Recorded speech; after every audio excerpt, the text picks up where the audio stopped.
Another bill that we worked on was having ballots in by 7 p.m. on election night.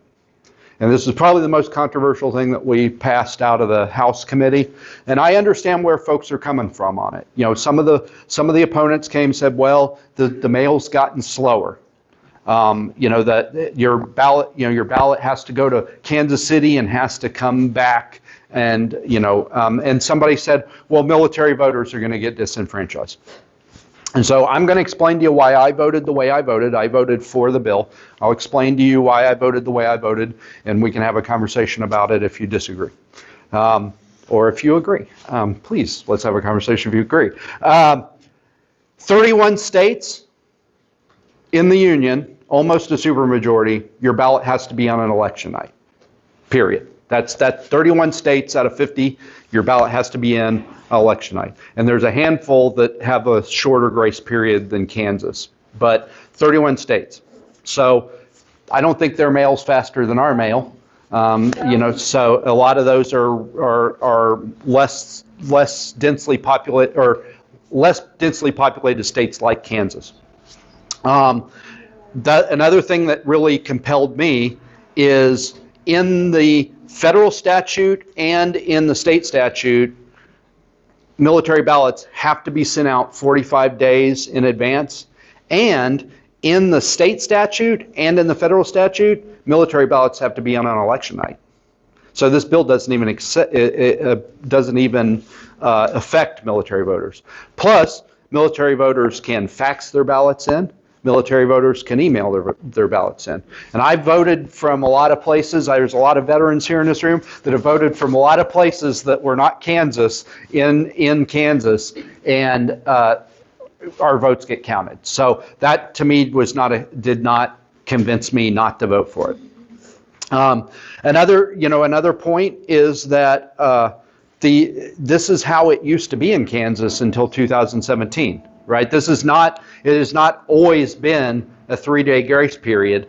It's been election day until 2017.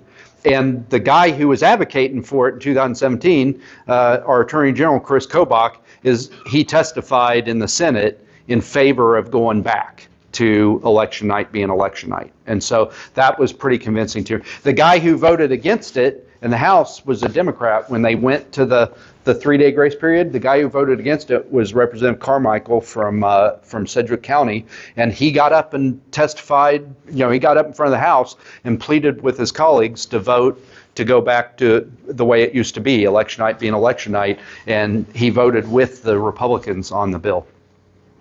But I think that the thing that compels me the most, the reason that I think it's important, is what happened in 2020.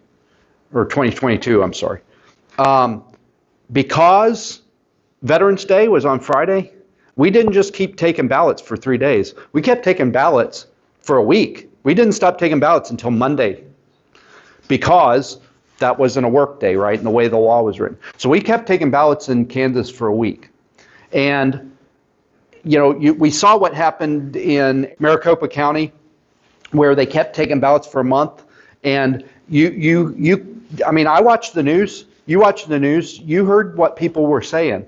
And it doesn't matter if fraud was actually happening. It was eroding voter confidence that the results of the election were going to reflect the will of the voters. And I just told you that's why I'm doing everything that I'm doing in the Elections Committee. We've got to get those people back. And I agree that it does put a burden on voters. It does not put zero burden on voters doing away with the 3-day grace period. But I think that the cost of having to mail your ballot in 3 days early, or go to the polling place on election day and give it to them, or put it in a drop box by election night, or take it to the clerk by election night, I think that burden is worth the value of getting making more people confident that our elections reflect the will of the voters. Because if we don't get those folks back, if we continue to pour gas on the fire and don't and don't address this problem, we ain't gonna have a country. I mean, that's where we're headed. If we don't fix this problem, we ain't gonna have a country.